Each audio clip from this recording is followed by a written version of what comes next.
Next, we can investigate the dispersion relation.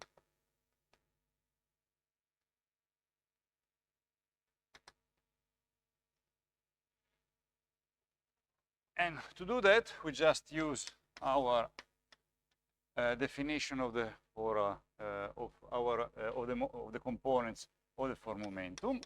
Once explicitly written in explicit form as we did there, and once by using the definition of the form momentum as based on the form velocity. The two are going to be linked through to the pseudo norm of the momentum itself. So we have our form momentum, we have our metric, therefore we have P mu. By now you should be fluent with that.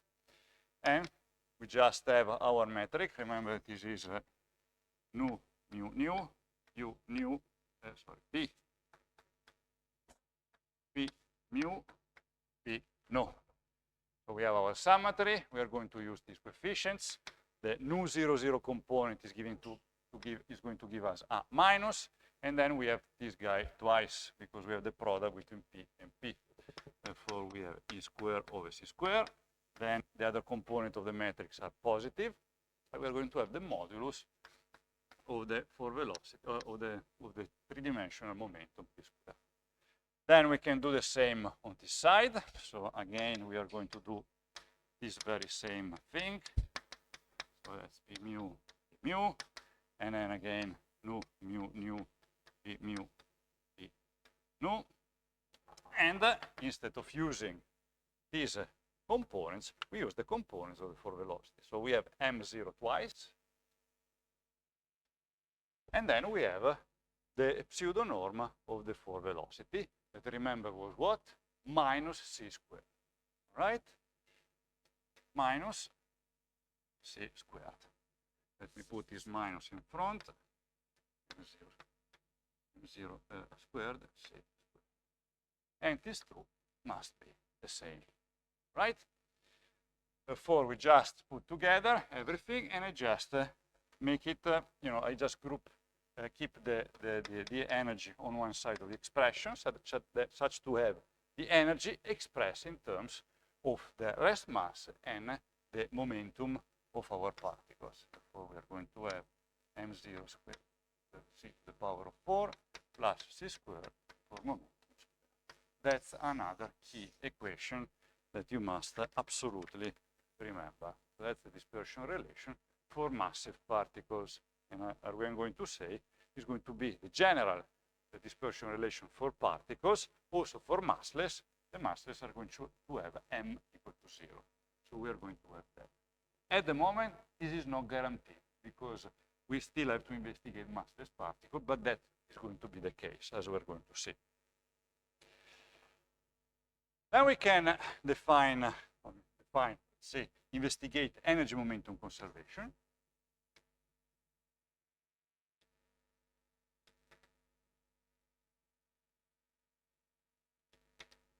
Because we have these 4 energy momentum, so we don't have any more energy and momentum, but we have an energy momentum, one single quantity, that is going to be conserved. This comes from Norton theorem. And the conservation law is just this one. We are going to have, if you look at the 0 components, so the 0 equal to 0, we can now put explicitly E0 in terms of our form momentum component. So it's going to be equal to 1 over c, derivative of our energy with respect to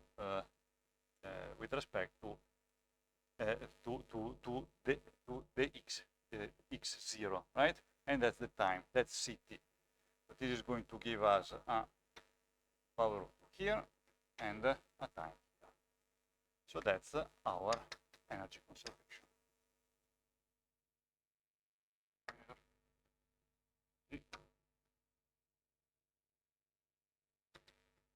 Conservation. For the spatial component, we have the E E, and this is just the momentum with our beloved gamma inside. So we have just our expression. This is just really expressing what? Momentum conservation.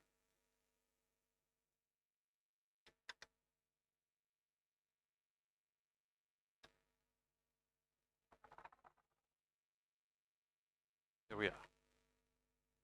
Then we can make another step forward once we have the energy momentum of our particle. These two balls are extremely important. But we can push even further and look for the force. Right? You see, we are doing exactly what we would have done in Newtonian mechanics. We have position, velocity, acceleration, momentum. We can look at the force now. And in this case, we are talking about four force. For force that we are going to define as G mu, and I can define it as the derivative of the momentum with respect to the proper time. Right? So remember that with the expression, even in Newtonian mechanics, F equal to ma, that's not the full expression for your force. Here you are assuming the mass of the particle to be constant, but it's not always the case. In reality, the force is expressing the change of the momentum with respect to time. Okay, that's Newtonian mechanics. Accounts also for changing in mass of your particle. Think about a rocket that is shooting to space, and what is it doing? Losing gas. That's how it goes forward, right? How it loses the grip of Earth gravity. And that's a loss of mass. Okay? This expression would account also for that. So that's the full expression that you should keep in mind. Right. Keep in mind that we define our force, and here we have it, and with what we do, usual game, we look for the components, and we just plug in the components for our four momentums. This is going to be the over the tau of E over C, and then we have the three components of the velocities that contain our gamma. If now we just continue, this is just going to be, I can basically study, ask myself, what is the derivative of this quantity with respect to tau, and the derivative of this quantity with respect to tau with the respective gamma in front. We are going to realize the fact that this is going to represent work. Change of energy is what? Work. Okay? And what is the change of the momentum? Well, that's related to the standard definition of the three-dimensional force. So let's give a look at that. Work. So we have the E, which F, the X, that's coming from, that's the definition of work that you had from physics 1 of your studies.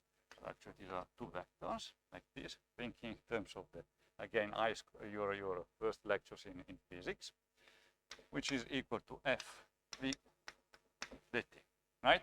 I can relate the shift in space with the velocity of your particle and within a certain amount of time. So this is the x v dt.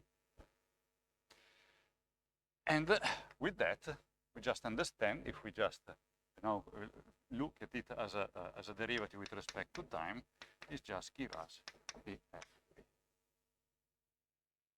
work. So this guy is associated to work, the first component.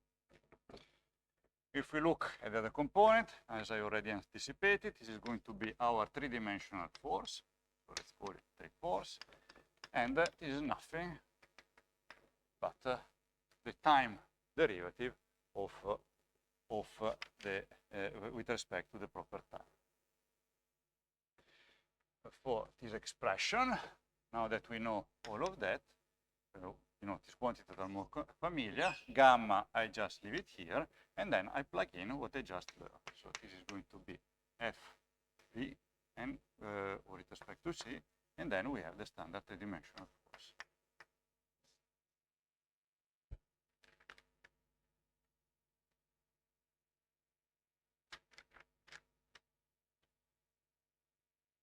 This looks like trivial, okay, but that's extremely interesting because you see that the first component of the force gives you something related to the energy. It gives you the change of energy. It gives you the work that is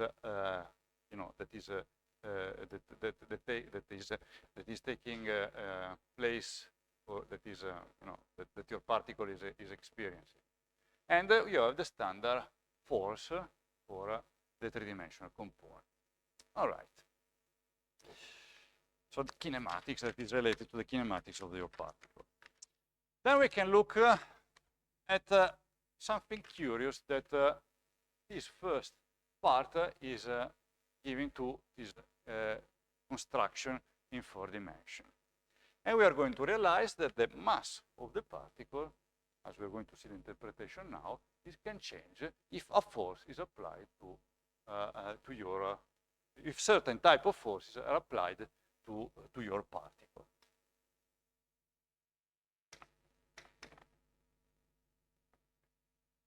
Change of mass. To do that, we apply again a trick. So as we did, where was it? Where was here, where we just computed this expression to identify the fact that the 4 velocity and the 4 acceleration are orthogonal one with another. Now we are just going to investigate the 4 force. So we are going to project our force on the 4 velocity. Okay, exactly like that. So what we do, well, we just use the definition of the 4 force that we have already evaluated up there. And we have u mu, the mu over the tau, right? Remember that this is the definition of your force, the change of your momentum with respect to tau. Then we just express it in terms of the momentum explicitly. So we are going to have u mu, the over the tau, m u mu. Only this one was expressed explicitly. Then what we have, you say this is constant. No, now I keep it as an arbitrary function. Okay, let's keep it as an arbitrary function. And since I have a derivative of a product of these 2 quantities, I just have to use the product rule of derivatives. So I have my u mu that I'm not going to touch. Then we have the m over the tau, this derivative, times u mu, plus m, and then the derivative, the u mu, with respect to the tau. All right? Good. Then we can continue with our computation. We have u mu, u mu. We are going to work one with each other, and we know that this is an invariant equal to minus c squared. Then we have the m over the tau, so this is this quantity that we didn't touch, plus m, and this is what? That's the 4 acceleration. That's going to be m u mu, and then the 4 acceleration, a mu. All right. That's beautiful. So what we have now, it was nice to keep in mind the fact that in 4 dimensions these 2 guys are orthogonal. So that's identically equal to 0. We forget about this. What we have here, that's equal to minus c squared. That's the invariant that we have identified earlier. That's the value of the invariant that we have identified earlier. Therefore, we are going to have minus c squared, the m over the tau.